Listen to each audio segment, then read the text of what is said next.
This is what you get when you ask AI for a picture of a dragon being defeated by a programmer with a laptop.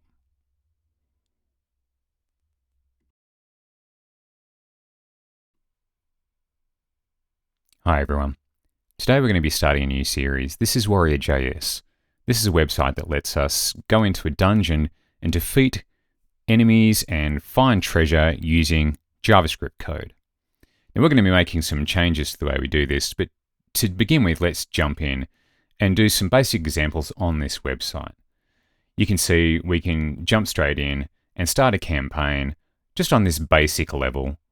We'll get into this, create a warrior, who we'll call Fred, because why the hell not? And once we've done that, we get our first dungeon.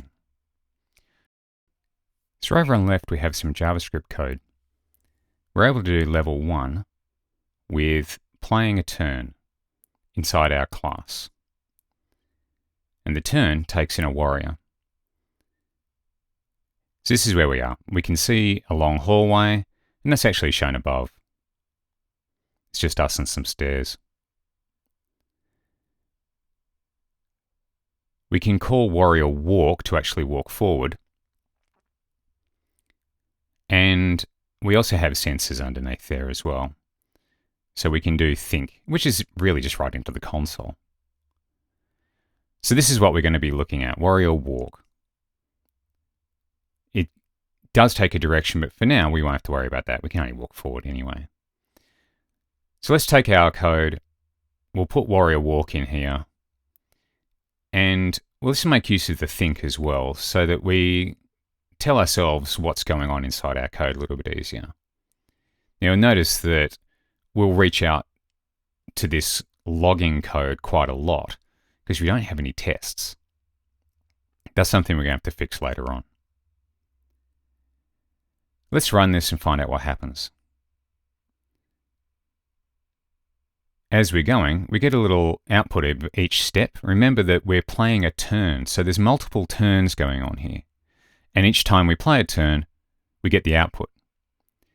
We finally reach the end of the stairs, we get our time, we get our score, and we can look at proceeding to the next level. You can review the output through here as well, so you can see what happened and where you were. So now we're in the next level. So we can feel the space in front of us now. We've got new abilities. So you're going to have to read the level to tell you what you can do each time. You only get one action per turn, remember that. You can either attack or walk in this one. The sensors, though, you can use as many times as you want. We can think and feel all we like, but then we have to choose, do we walk or do we attack? So that's what we're going to have a look at. We'll think as we go to log what we're doing. And we're going to have to do something over here that lets us figure out whether something's in front of us and we need to attack it, or whether there isn't something in front of us and we can just walk forward. So let's have a look at this.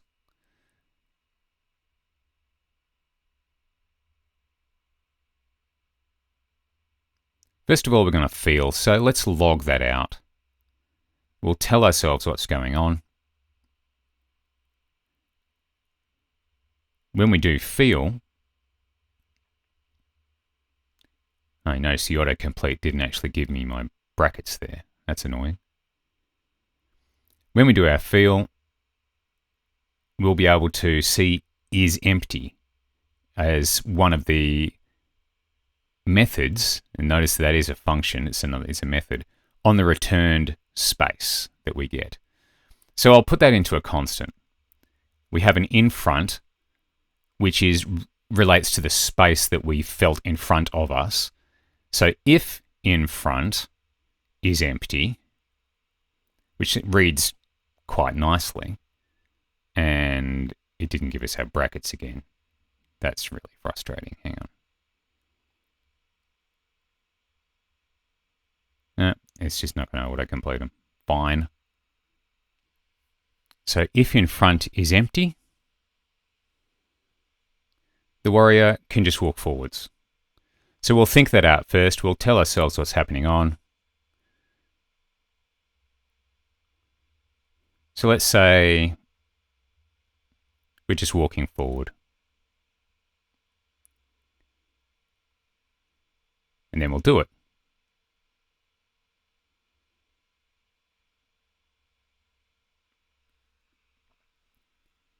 Now that we've done that, if it wasn't empty, you know what, we can probably get away with just an else here. Because isEmpty is Boolean, right? Yeah. So if it isn't empty,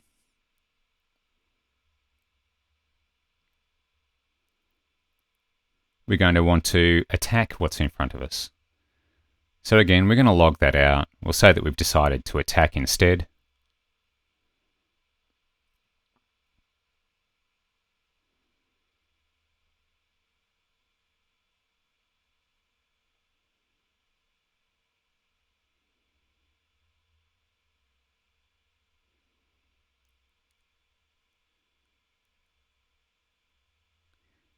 And then we'll actually do the attack.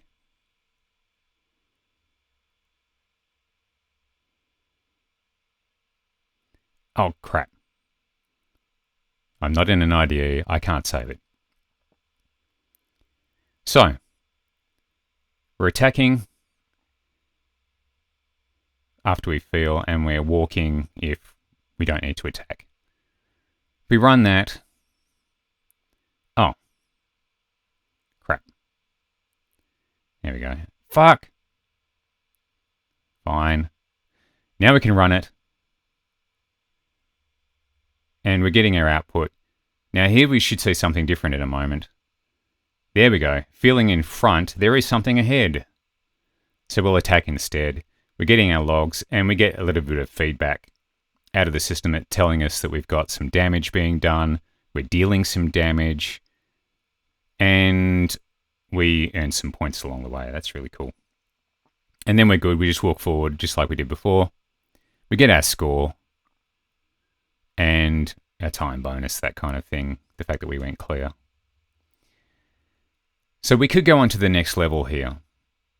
But at this point, we're already starting to see the limitations of what's going on here. We don't have types for a start. I'm missing TypeScript. And we don't have any tests. And we've been making mistakes along the way because of that.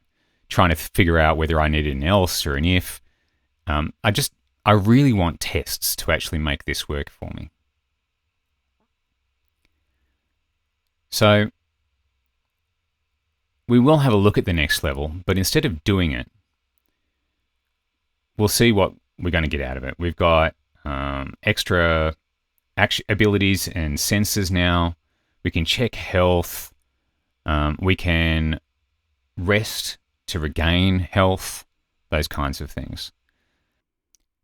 You can see at this point, though, this is all actually starting to get really quite complicated. There's a lot of stuff going on. We've got multiple enemies. We've got a lot of abilities, a lot of sensors. Without tests, it's going to get annoying. So that's what we're going to do in the next one. We're going to set up for TypeScript, and we're going to get some tests in here.